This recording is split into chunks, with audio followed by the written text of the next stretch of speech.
the oldest of you say you have five, it says here you have 5 siblings. What about that dynamic growing up with that many brothers and sisters? Well, you know, my mom was a music teacher, and so you know, I started playing the piano by the age of 4, and then you know, it's just with my voice. I always had to sing and perform, and my siblings, they're not like my brother is a DJ, and he travels the world, goes to Russia, and he's like very much into this kind of Euro trance thing. And then the other ones just do more, you know, conventional jobs like banking and investment banking and stuff like that. Yes. And my sister is a nurse. Growing up with them, actually we were separated. So I actually did not grow up with them. I grew up with my grandparents. Okay. I got it. So you were kind of because I'm kind of in a situation where I have an older sister, but she was kind of out of the house by the time I really started growing up and becoming of age, and so I kind of consider myself kind of a single child just in terms of where I was in the house and growing up. So I guess that maybe that was your dynamic as well, kind of by yourself doing your thing. Oh yeah, definitely. And that's not. I mean, I had to later learn how to be, you know, more a person, like, you know, a worker amongst workers, a person amongst people, because I was so kind of used to be the only one, you know, kind of sort of. Yes, I do. No, I do. I get it, man. I get it.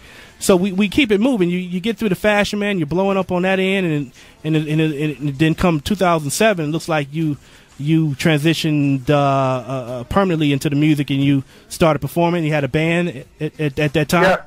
Yeah, I was lucky. I mean, it happened so fast. It was basically like I was working on my music, you know, taking the subway and the ferry to Staten Island to record, like, in the snow. And then one day, like, this promoter from a club that I was friends with said, like, you know, I really like your music. Could you perform here at this club? And I was like, well, yeah, but I didn't have a band at that time, and I'm like the kind of person that I am shy, and I feel it's always a very traumatic thing for me to go and perform. And I said, like, well, I can only perform at your place with my own band, but I didn't have one. So then I just met up with ran into this girl. She's they're a rock band. They're called Mahavadar, and they're a heavy-duty heavy metal band. But she said, no problem, you can have my guitars, you can have my blah, blah, blah. Yeah. And so then a week later, I mean, after rehearsing for 2 weeks, I had a band, and those musicians were really awesome. They had performed with Jill Scott, with many different big people already, so they were just really excellent studio musicians. Right. And when I had my first performance, I mean, it was literally, the band was so good, they could have played without me singing. No. You know. They need you, though. You're the front man. You're the lead man, Kobina. You're the man on that. Well, what the music itself, let's just, because, you know, different publications and other people always describe artists and what they do, but I like to really get the definition from the artist itself. How would you describe your music and your sound? I used to always call it Eurosoul, and the reason why I called it Eurosoul, which that's not a category, is because I was raised in Europe, and you know, I feel like my sensitivity is still black. You know, it's like, I mean, I still relate to many black artists as much as I relate to a Cat Stevens, for instance, or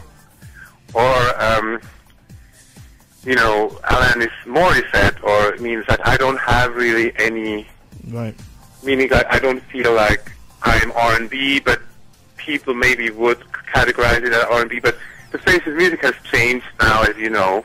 Yes. And it's basically all dance electronica right now in in the charts and stuff like that. It is. Yeah, and this is a Grammy weekend out here in LA, and it's in particular they've been focusing a lot on this year's Grammys with the dance electro genre. You know what I'm saying? And I'm in, you know, and it's just interesting that we're having this discussion and interview, and that's your genre, and finally the Grammys is giving love to that genre itself, the dance genre. You know what I mean?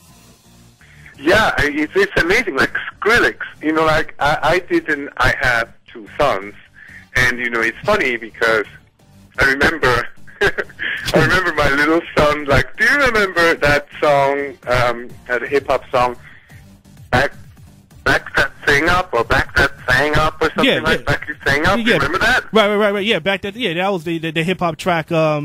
Cats out of the South, New Orleans. Anyway, yeah, I know the track itself. Yeah, no doubt. So I was just making up the words, and I was hanging out with my little son, which was 4, and I was making up, because I grew up making up words because I didn't speak English. Yeah. So I said something, and he goes like, "Dad, that means back that thing up." I was like, all right, cool. So he was schooling you on that. Okay. He already knew, he knew it. He knew 4, like things that and so now with my older son. That's funny. 4-year-old son backing it up. Dad, people listen, you know, kids listen to dubstep now, and Skrillex and Nero, and I was like, really? Yeah. He's huge. And so Skrillex will be, he's probably going to get a Grammy, or, I mean, he and Nero, you know, Britney Spears produced her last album with Nero, I guess. Yeah, no, Skrillex is definitely, he's the hot thing, and I definitely feel like he'll probably walk away with it just because he's just commercially so big right now. And he's from L.A., and the young kid, the dubstep movement is huge, as well as, I'm sure you know that as well in that dance genre, but it's definitely good to get some love on that from on a high level from the award show. So I'm into the dance genre. I DJ house music, so it's good to see that. But hopefully soon enough we'll get you out there at the Grammys in the next few years, Kobina, and get your career popping. You know what I'm saying? Yeah, absolutely. I did listen to your Obama mix, and I was just really thrilled because, you know, on your MySpace page. Yes. And then I posted it on my fan page because. Oh, you know, like,